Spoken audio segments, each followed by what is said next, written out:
하나님 말씀은 구약성경 레위기 1장 3절부터 9절, 페이지 수로는 구약성경 147페이지입니다. 1장 3절부터 9절까지 말씀을 서로 교독합니다. 그 예물이 소의 번제이면 흠없는 수컷으로 회막문에서 여호와 앞에 기쁘게 받으시도록 드릴지니라.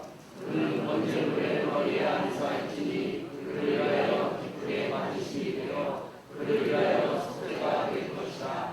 그는 여호와 앞에서 그 수송아지를 잡을 것이요 아론의 자손 제사장들은 그 피를 가져다가 회막문 앞 제단 사방에 뿌릴 것이며 그는 또 그 번제물의 가죽을 벗기고 닦을 것이요 제사장 아론의 자손들은 제단 위에 불을 붙이고 불 위에 나무를 버려놓고 아론의 자손 제사장들은 그 흙과 머리와 기름을 제단 위에 불 위에 있는 나무에 버려놓을 것이며 같이 읽겠습니다. 그 내장과 정강이를 물로 씻을 것이요 제사장은 그 전부를 제단 위에서 불살라 번제를 드릴지니 이는 하되라 여호와께 향기로운 냄새니라. 아멘. 할렐루야. 아멘.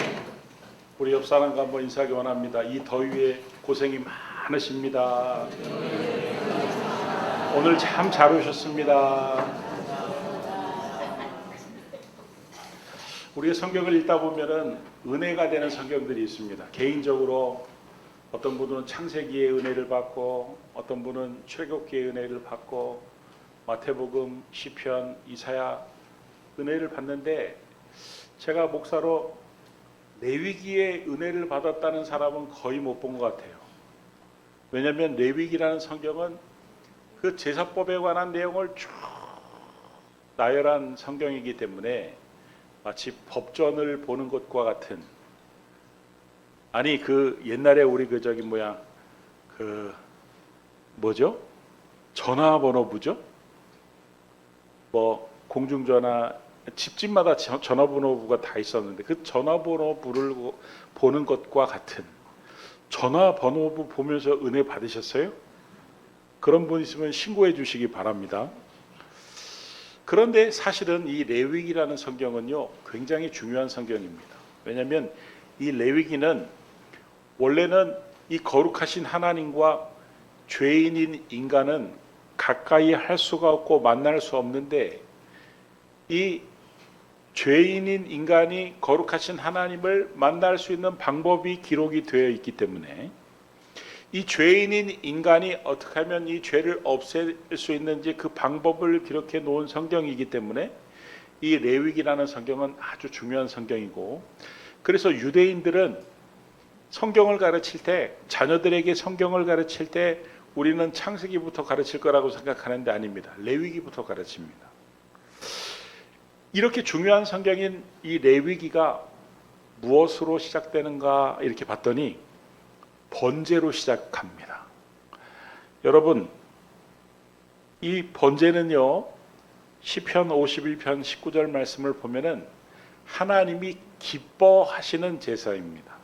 그 밑줄 친 부분만 읽어보면 주께서 번제와 온전한 번제를 기뻐하시리니, 오늘 우리가 읽은 성경 3, 4절 말씀에도 하나님이 번제를 기뻐하신다는 표현이 2번이나 되어 있습니다. 여러분, 하나님이 번제를 얼마나 기뻐하시냐면요, 노아가 홍수가 끝난 후에 방주에서 나와서 하나님 앞에 제사를 드렸는데 어떤 제사를 드렸습니까? 번제를 드렸습니다. 그랬더니 하나님이 그 제사를 흠향하시고 얼마나 축복을 많이 하시는지, 이 축복을 크게 하시는 것을 보아 하나님이 번제를 참 기뻐하시는구나. 아브라함이 하나님께서 모리아산에서 이삭을 무엇으로 드리라고 그랬습니까? 번제로 드리라고 그랬습니다. 그래서 번제로 드리려고 했더니 하나님이 그 아브라함의 믿음을 인정하시고 복의 근원이 되게 해주시겠다고 하나님이 막 약속하시잖아요. 엘리야 시대에 3년 6개월 동안 비가 내리지 않았는데 엘리야가 하나님 앞에 제단을 쌓죠. 갈멜산에서 쌓은 번제물을 번제물을 불로성답하신 여호와여. 오늘 이렇게 소리가 안 나오는지 모르겠네. 번제를 받으시고 하나님이 비를 응답하셨어요. 여러분, 왜 하나님은 번제를 기뻐하실까? 오늘 저와 이 번제에 숨겨진 영적인 의미를 다 나누면 하나님이 왜 이렇게 번제를 기뻐하시는지 여러분도 아마 고개가 끄덕여질 것입니다. 자, 사람이 이 번제를 드리려면요, 우리 이종희 권사님이 구약 시대에 이제 다 각자 나라고 생각하세요. 저는 이제 이종희 권사님을 예로 드는 거니까. 이종희 권사님이 집에 양을 한 8마리 기르고 있었는데 이제 번제를 드리기 위해서 성막을 이제 제사장을 찾아갑니다. 그러면은 제사장이 이종희 권사님한테 제일 먼저 뭐를 시키냐면은 레위기 1장 4절 말씀을 보면 그는, 여기서 말하는 이종희 권사님은 이렇게 표현할 수도 있겠죠. 제가 이해를 쉽게 하기 위해서 설명을 드리는 거니까 오해는 하지 마시고, 번제물의 머리에 안수할지니, 데리고 간 그 양의 머리에 뭐를 시켰어요? 안수가 뭔지 아세요? 안수가 머리에다 손을 얹고 기도하는 것을 안수기도라고 하죠. 머리에 손을 얹는 것이 안수입니다. 이 안수를 하는 것에는 두 가지의 아주 중요한 의미가 있는데, 왜 제사장은 권사님이 데려온 양의 머리에 안수를 시킬까? 첫 번째 의미는 전가입니다. 권사님의 죄가 안수를 할 때 이 제물인 양에게 그 죄가 전가. 여러분, 전가가 뭡니까? 떠넘기는 게 전가 아니에요. 죄가, 이 권사님의 죄가 양에게로 옮겨지는 것을 말합니다. 그리고 옮겨졌으면 이번에는 그 양을 죽이는데, 내가 죽어야 되는데 이종희 권사님이 그 죄로 인하여 죽어야 되는데 양이 대신 죽었어요. 그래서 그것을 대신해서 값을 치르고 죽은 것을 대신해서 속했다, 이런 뜻이죠. 그러니까 안수에는 전가와 대속이라는 두 가지 의미가 있는 것입니다. 여러분, 내가 지은 죄를 대신 그 값을 지불하시고 내가 죽어야 하는데 대신 죽어주신 그분이 누구십니까? 예수님이십니다. 어디에서 이 일을 하셨습니까? 십자가 위에서 그 일을 하셨습니다. 그러니까 십자가에서 예수님께서 달려 돌아가신 것은 내 죄를 대신해서, 내 죄가 예수님께로 전가가 되었고 예수님께서 내 죄를 대신해서 죽으셨다. 그래서 십자가에서 전가와 대속이 이루어졌다. 그래서 예수님을 어린 양, 죽임 당하신 어린 양, 이렇게 또 표현하는 것입니다. 더 정확하게 표현하면 내 죄를 대신해서 죽임 당하신 어린 양, 이렇게 표현할 수 있겠죠. 그래서 예수님께서 내 죄를 대신해서 죽으셨다는 사실을 믿기만 하면 하나님은 우리의 모든 죄, 과거에 지었던 죄, 현재에 짓고 있는 죄, 미래에 지을 죄까지 다 대속해 주시겠다, 용서해 주시겠다 약속을 하셨는데, 이 약속을 믿기만 하면 그래서 우리가 구원을 받는 것입니다.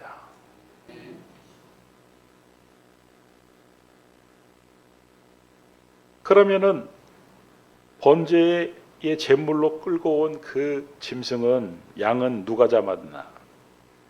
제사를 드리러 온 사람과 제사장들이 함께 잡았습니다.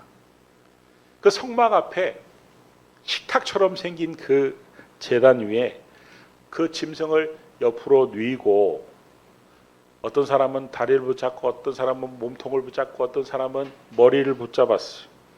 이렇게 한 이유는 목에 있는 동맥을 끊기 위함이었습니다. 그리고 그 동맥에서 뿜어져 나오는 피를 제사장들이 받기 위함이었습니다. 그러면 우리 이종일 권사님이 그 양의 동맥을 탁 끊으면 피가 콸콸 쏟아졌습니다. 제사장은 그 피를 받아다가 제단 사방에 뿌렸습니다. 레위기 1장 5절 말씀을 보면 우리 같이 한번 읽어보겠습니다. 시작. 그는 여호와 앞에서 그 수송아지를 잡을 것이요 아론의 자손 제사장들은 그 피를 가져다가 회막문 앞 제단 사방에 뿌릴 것이며, 이 피가 나의 죄가 전가가 되고 대속케 한 그 피가 무엇을 상징하냐면 예수님의 피를 상징합니다. 예수님은 십자가에서 피를 쏟으셨습니다. 왜 피를 쏟으셨냐면 우리의 죄를 덮기 위해서, 우리의 죄를 씻기 위해서.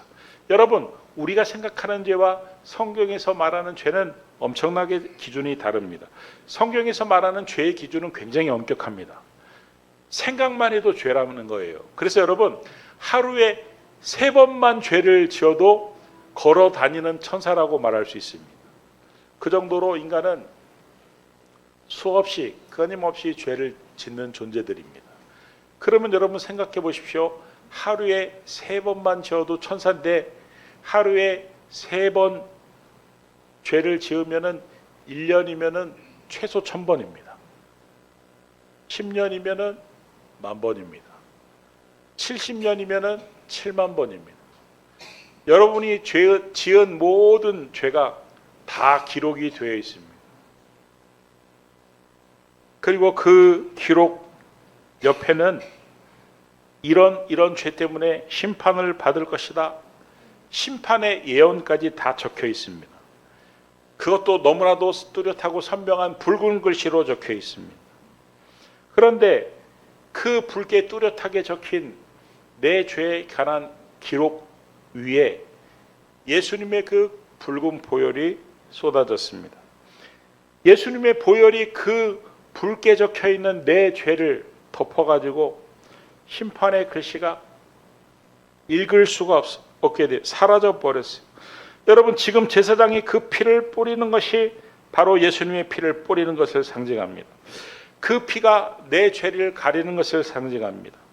속죄하옵 속죄하옵 주 예수 내 죄를 속했네 할렐루야 소리를 합하여 함께 찬송하세.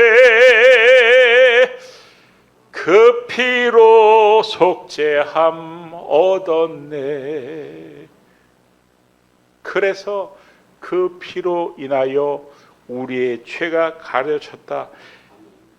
이 제사장은 피를 받아가지고 찔끔찔끔 쏟지 않고 단번에 쏟아 부었습니다. 여러분, 이것은 예수님의 보혈로 말미암아 장차 우리가 얻게 될 그 구원은 단번에 이루어질 것을 상징하는 것입니다. 히브리서 9장 12절 말씀을 보면은 염소와 송아지의 피로 하지 아니하고 오직 자기의 피로, 예수 그리스도의 피로 영원한 속죄를 이루사 어떻게 해요? 단번에 성소에 들어가셨느니라. 여러분, 우리는 단번에라는 단어에 주목해야 됩니다.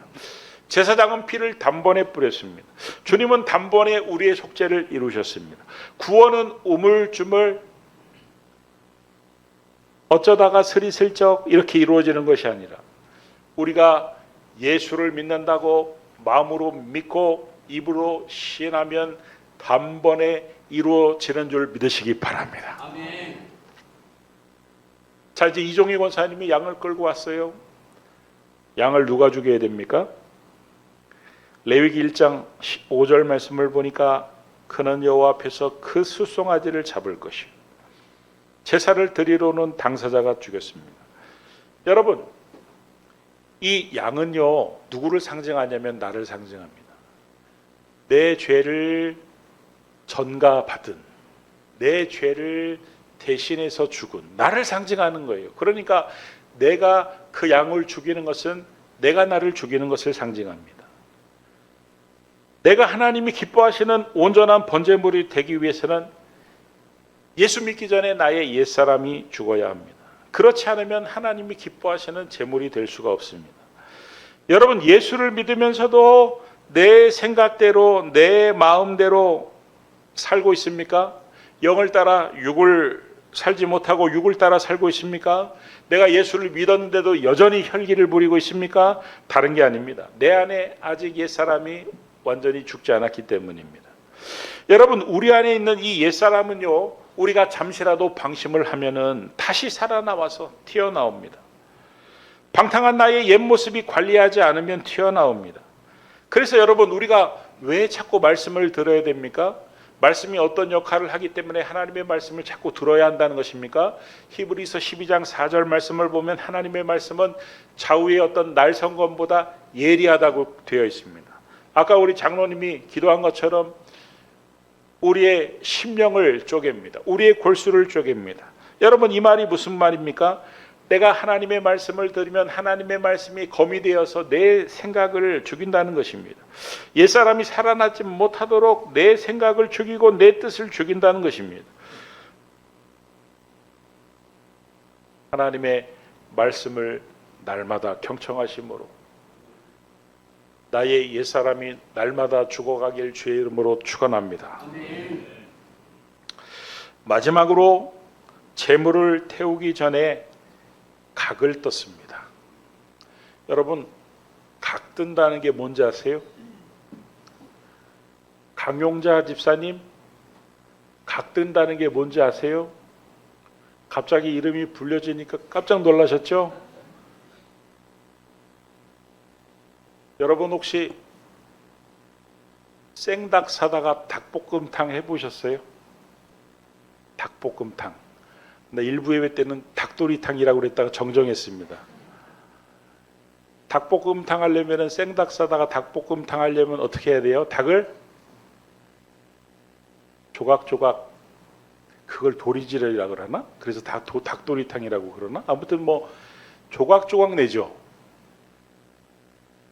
그게 각을 뜨는 것입니다. 레위기 1장 6절 말씀을 보면은 그는 또 그 번제물의 가죽을 벗기고 각을 뜰 것이요 토막 내는 것을 말합니다. 그러면 왜 그 번제물을 토막을 낼까요? 잘 타라고. 이게 번제라는 제사는 태워서 하나님 앞에 드리는 제사인데 각을 뜨지 않고 통째로 태우게 되면은요 아주 좋지 않은 흔적이 남습니다. 찌꺼기가 남습니다. 잘 타라고, 흔적이 깨끗이 남지 말라고 각을 내서 태우는 것입니다. 그러니까 번제의 최종물은 잘 타서 깨끗이 사라지는 것입니다. 여러분, 신앙생활의 최종 목적은요, 내 생각과 내 뜻이 깨끗이 사라지는 것입니다.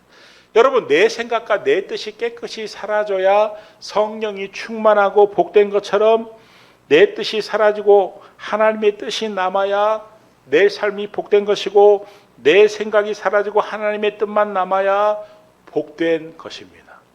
자, 그러면은 왜 내 생각과 뜻이 사라져야 하나님의 뜻만 남아야 복된 것인지 원리를 설명을 해 드릴 테니까 이해를 잘 해 주시기 바랍니다. 옛날에 그 동물농장이라는 TV 프로에 어떤 마을에 한 여자분이 그 버려진 개를 봤는데, 그 버려진 개가 어디서 사냐면요, 그 큰 컨테이너가 몇 개가 이어진 그 컨테이너 밑에 사는 거예요. 근데 그분이 측은지심으로 바라보니까 이 개가 더러워도 너무 더럽고 주인이 없는 것은 왜 버려진 건지 더럽고 굶주리고, 그래가지고 어떻게든 도와주고 싶은 마음으로 이분이 날마다 찾아가서 그 컨테이너 밑에 있는 개한테 이름도 지어주고 또 이름도 불러주고 먹을 것을 주는데도 안 와요. 그래가지고 이분이 너무 안타까운 마음이 들어가지고 이제 방송사에다 연락을 한 겁니다. 그래 전문가들이 나와가지고 보니까 이 개 한 마리가 그 컨테이너 밑에 있는데 아무리 막 불러도 점점 더 깊숙이 들어가니까 야 이거 강적이다. 그래가지고 한 가지 방법을 마련했습니다. 뭐냐면요, 그 컨테이너 앞에다가 앞에서 삼겹살을, 그 개가 굶주렸을 거 아니에요. 삼겹살을 구워가지고 냄새를 피워가지고 그러면은 나올 것이다 생각을 하고서 막 삼겹살을 구웠는데 야, 더 깊숙이 들어가서 안 나오는 거예요. 그래가지고 이 방송사에서 그 카메라만 두고 철수를 했습니다. 고기는 바닥에다 이렇게 두고 철수를 했습니다. 야, 이 개가요 얼마나 센 개이든지 밤에도 안 나타나고 새벽녘에 나타나서 그 고기를 먹더라고요. 그래서 그 제작진들이 그러면은 또 고기를 구워 놓자. 그래가지고 고기를 먹으러 나오면은 이 철창으로 가두는 그 덫을 이렇게 설치를 하고 갔습니다. 아니나 다를까 고기를 구워가지고 두었더니 새벽에 나와서 먹는 거를 철창으로 덫으로 잡았습니다. 그리고 병원에 가서 보니까 이게 엉망이에요. 심장에도 병이 있고 온갖 기생충이 몸에 들끓고 있고 굶주려서 영양실조고 그래서 씻기고 먹이고 치료하고 그리고 이제 여자분의 집에 데려갔습니다. 근데 문제는 이 개가요 아무리 불러도 안 와요. 곁을 주지 않는다는 말이 있죠. 집안에 들어왔을 망정 곁을 주지 않는 또 그런 상태입니다. 구석만 보면은 숨고 그래가지고 그걸 또 방송사에다 의뢰했더니 방송사에서 이렇게 보더니 전문가 하나가 제가 악역을 좀 담당하겠습니다. 그러더니 그 집안에 불쑥 들어가서 그 강아지에게 성큼성큼 가니까 그 강아지가 화들짝 놀래가지고 어디로 도망을 가냐면 그 여자분 그 뒤에 확 숨는 거예요. 그분이 그렇게 표현하시더라고요. 전문가의 말에 의하면은 강아지가 자기가 가장 안전하다고 생각하는 곳에 숨는다는 거예요. 목사님은 무슨 설교하다 말고 개소리를 자꾸 하시느냐. 이게 왜 내 생각과 내 뜻을 내려놓으면 하나님께 복이 되는지 원리를 제가 영적인 원리를 설명하려고 하는 거니까 잘 들으셔야 돼요. 몇 번 그렇게 하더라고요. 몇 번 나타나면 또 탁 숨고 나타나면 탁 숨고. 그러니까 그 전문가 또 그렇게 얘기하는 거예요. 숨을 수 있는 공간을 없애라. 벽에다 딱 기대시라는 거예요. 그래가지고 벽에다 딱 등을 기댔는데 이번에도 그 강아지에게 딱 나타나니까 강아지가 화들짝 놀라가지고 숨으려고 딱 보니까 숨을 곳이 없으니까 그 여자분의 그 무릎에 딱 안기더라고요. 여기서 박수가 나와야 되는데 박수가 안 나오니까 이상하지만 아무튼 안기더라고. 아무튼 그래가지고 신앙생활이라는 게 뭐냐면요, 내 뜻과 내 생각이 없어지는 것이다. 번제물의 최종 목적은 깨끗이 사라지는 것이다. 신앙생활의 목적도 내 뜻과 내 생각이 깨끗이 사라지는 것이다. 여러분, 제가 개를 예로 들었지만 내 생각과 내 뜻이 분명하면 분명할수록 아무리 내가 그 개를 도와주고 싶고 그 개를 위한 보배로운 생각을 갖고 이름도 지어주고 이름을 부르고 먹을 것도 또 치료할 것도 미용할 것도 예비하고 그 계획들을 다 예비하고 불러도 자기 생각이 분명하면은 계속 깊이 숨어가지고 더 비참한 꼴이 된다, 이런 말씀이에요. 그러면은 자기 생각대로 고집을 부리고 숨어서 살아봐야 누구가 손해예요? 하나님이 손해예요? 내가 손해예요? 그 주인이 손해예요? 개 손해예요? 개 손해예요.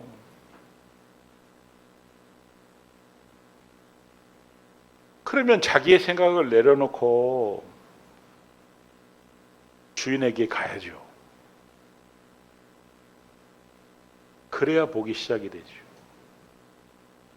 여러분, 내 생각과 내 뜻을 내려놓고 하나님께 가까이 가야, 하나님께 숨어야 하나님의 무릎에 안겨야, 하나님의 품에 안겨야, 그때야 하나님께서 예비하신 보배로운 생각들이 내 삶에 적용이 돼서 내가 복을 받는 것이지, 여전히 내 생각과 내 뜻에 사로잡혀가지고 고집부리면 하나님이 아무리 복을 예비해 주셨어도 복을 받을 수가 없습니다. 그러니까 하나님이 강제로 하나님께 오게 하기 위해서 그 제작진들이 그 덫을 주변에 설치해 놓고 철수해 가지고 새벽에 그거 먹다가 척 걸리는 것처럼 우리 삶에 엉뚱한 고난들, 힘든 고난들, 말도 안 되는 고난들, 이해가 되지 않는 고난들, 그 고난들로 우리를 척 해가지고 하나님 앞으로 강제로 끌어오게 하는 것입니다.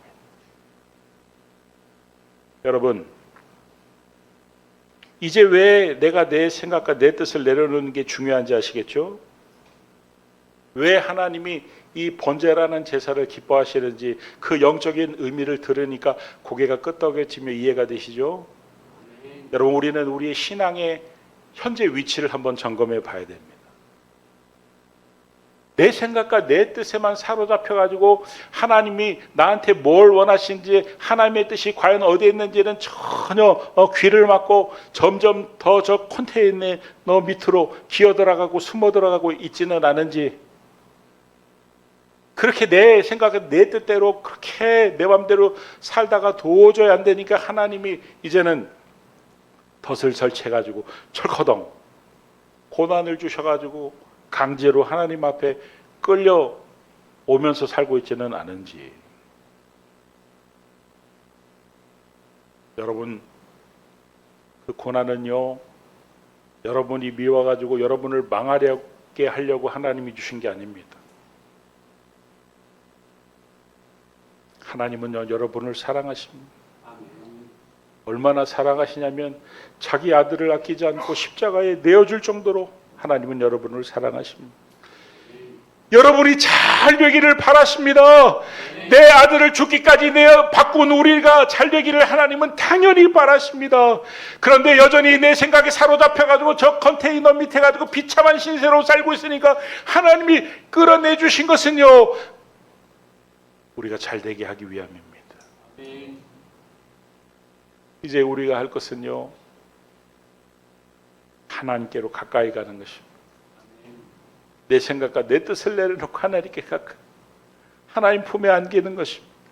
하나님의 말씀을 즐거이 듣는 것입니다. 내 뜻을 내려놓고 하나님의 말씀이 어떤 말씀이든지 그 말씀대로 순종하며 살려고 애를 쓰는 것입니다. 그러면요, 하나님께 있는 그 보배로운 생각들이 우리의 삶에 임함으로 지금보다 우리의 삶이 더 잘되게 될 줄 믿습니다. 여러분 삶에 놓여있는 문제들이 해결될 줄 믿습니다. 그런 축복이 시작되는, 그런 하나님의 멋진 인도하심을 경험할 수 있는 저와 우리 모든 기쁨의 교회 성도님들이 다 될 수 있기를 그리스도 예수의 이름으로 축원합니다. 기도하겠습니다.